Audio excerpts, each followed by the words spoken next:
මැරිලා යන තැන බලා ගන්න කැමතිද? මැරෙන්නේ නැත්තම් ඕනේ නැහැ. මැරෙන අය බලා ගන්න. කැමතිද? හරි එහෙනම් සාදුකාරයක් දෙන්න කැමතියි. එහෙනම් මම ප්‍රශ්න දෙක තුනක් අහනවා. ඒ ප්‍රශ්න දෙක අහලා ඔබට මැරෙන්නලා යන තැන පෙන්නලා සතර පායෙන් මිදිලා නම් මං ඉක්මනට වඩිනවා. ඒතර බණ කියන්න දෙයක් නැහැ. මිදිලානේ. මිදිලා නැත්තම් පැයක් විතර අරගෙන බණ ටික කියනවා. හරි. එහෙනම් ඕකයි කතන්දරේ. දැන් එහෙනම් බලාගමු මැරිලා යන තැන. හරි. මම අහන ප්‍රශ්න ටිකට උත්තර දෙන්න සිංහල විතරයි ඕනේ. වෙන මුකුත් ඕනේ. මෙතන ඉන්න මේ A level O level degree එකක්වත් ඕනේ නැහැ. දෙකට ඉස්කෝලේ යන්න ඕනෙත් නැහැ. උගත්කම් ධනවත්කම් බලවත්කම් ಜಾති ආගම් කුලමල ඔක්කොම පැත්තකින් තියන්න. අහන ප්‍රශ්න ටිකට උත්තරයක් දෙන්න. මේ ප්‍රශ්න ටිකෙන් පස්සේ ඔබට ඔබ යන තැන තේරෙනවා. එතකොට මීට පස්සේ කාගෙන්වත් අහන්න ඕනේ නැහැ. අපි මැරිලා කොහේ යයිද බං. හරි.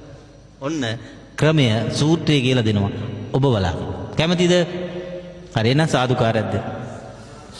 සිරස් කියනවා කෙලින්නම් තිරස් කියනවා හරස්නම්. සිරස් කියනවා කෙලින්නම් තිරස් කියනවා හරස්නම්. මෙන්න පළවෙනි ප්‍රශ්නය හැමෝම උත්තරයක් දෙන්න. බුදුහාමුදුරන්ගේ දහමේ අපිට පුන පුනා දේශනා කරලා තියෙන්නේ ඇලෙන්න කියලාද ඇලෙන්න එපා කියලා. බුදුහාමුදුරු දේශනා කරලා තියෙන්නේ ඇලෙන්න එපා. ගැටෙන්න කියලාද ගැටෙන්න එපා කියලා. මුලා වෙන්න කියලාද මුලා වෙන්න එපා කියලා. හරි. ඕකේ 10ක් තියෙනවා වෙලා යන ඉඳ අහන්නේ 3යි. හිතින් 3යි වචනයෙන් 4යි කයින් 3යි. 10ක් වූ දුරාචාර කියන්නේ වට 10 දුරා කියන්නේ. අහලා තියෙන 10 දුරා වැඩ කියලා. අපේ අම්මලා ඉස්සර අපිට බයිනවා උඹලා ඔය 10 දුරා වැඩ පුරුදු වෙන්න එපා. ඔය 10 දුරා වැඩ කියන්නේ 10ක් වූ දුරාචාරේවත් දසකුල.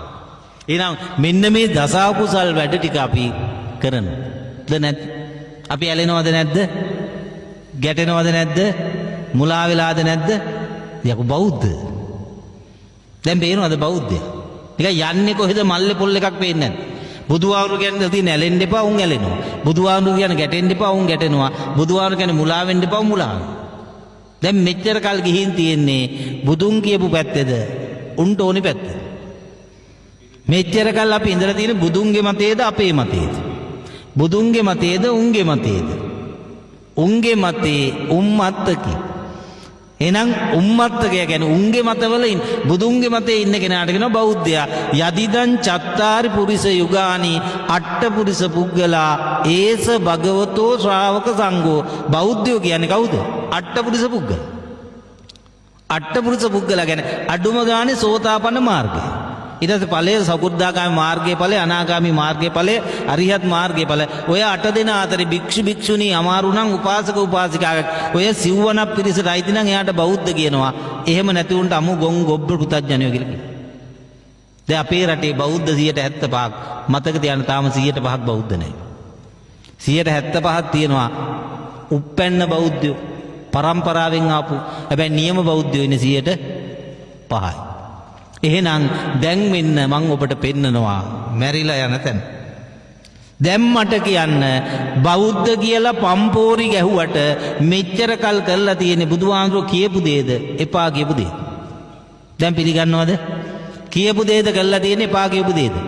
එහෙනම් මෙච්චර කල් බෞද්ධ කිය එකතු වෙලා තියෙන බුදුහාමුදුරුවෝ කියපු දේද එපා කියපු දේද? හරි සරලයි. එකතුවට කියනවා සිංහලෙන් ඓක්‍ය කියලා. එකතුවට කියනවා සිංහලෙන් තව වචනයක් අය කියලා. එහෙනම් එකතු වෙලා තියෙන එපා කියපුවට නම් එපා අය අපාය. එපා කියන දෙයට නම් අය වෙන්නේ එපා අය අපාය. එන බෞද්ධයා මැරිලා දෙයියෙද්ද සතර අපාය. දැන් තේරෙනවද? දෙයියෙද්ද සතර අපාය. දැන් තේරෙනවද? සිරස් කිව්වේ කෙලින් අතට, තිරස් කිව්වේ හරස් අතට. එහෙනම් මෙච්චර කල් බෞද්ධ කිය පම්පෝරි ගැහුවට හිතලා තියෙන්නේ කියලා තියෙන්නේ කරලා තියෙන්නේ ඔය වැඩ ටික ඒවත් ඔය සංකාරය පවත්වලා තියෙන්නේ දහමට කෙලින්ද හරහට? ඇහෙන්නේ නැහැ මට. කෙලින්ද හරහටද?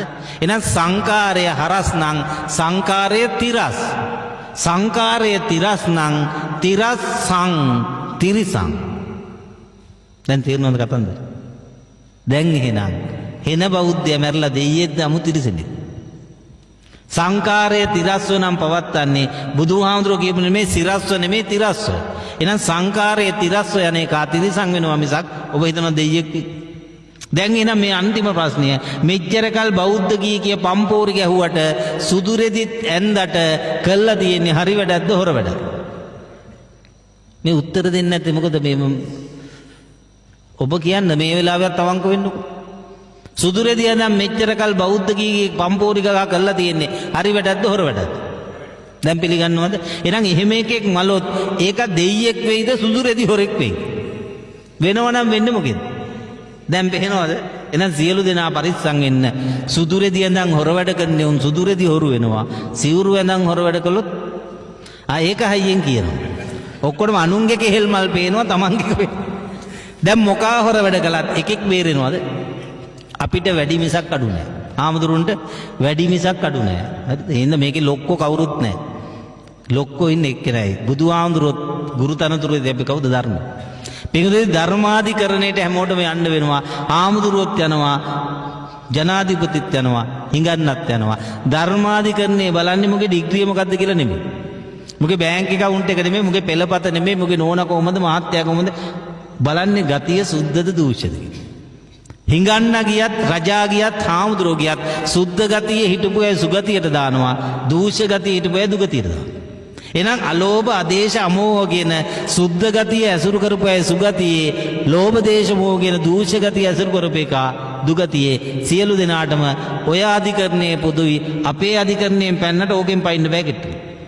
කර්මයේම මුල් වෙලා නෑය වෙලා පිලිසරණ වෙලා දෑවැද්ද වෙලා යන සසර ගමනේ අපි මොනවා කරන්නේ? බුදුහාමුදුරුවෝ දේශනා කරනවා මහා සුලිසුලකට පිදුරු ගහක් අහුණා. පරණ්ඩලක් අහුණා වගේ පිදුරු ගහට ඕන දේව දැන් කරන්න බෑ. කුලඟ හැමන පැත්තට යනවා මිසක් පිඟුදිනේ ඔන්න ඔය මරණ මොහොතේ අරගෙන ගන්ධබ්බයා කර්මයෙන්මයි ගිහින් දාන්නේ.